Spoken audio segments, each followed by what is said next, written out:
This is Minute English. If you are in your studies, you will be attending lectures or seminars.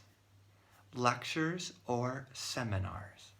This is when the teacher or the professor is giving to you knowledge. Now, sometimes it looks differently.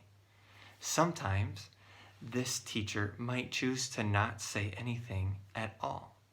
And instead they ask a question, or you come with a question. And the students have to think, critique, challenge, learn between themselves as the professor might guide them or take a step back. One of the most famous professors was Socrates. And he used questions, not just lectures, to teach. Which do you think is more important?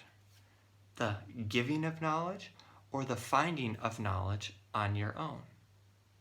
And if you could go to a seminar or a lecture on any topic and listen to someone who's very knowledgeable, what would that topic be? I would like to know. Could you put it in the comments or maybe share it with a friend and ask them the question? If you could hear a lecture or seminar on anything, what would it be? And I bet you might find an answer or hear an answer that you weren't expecting.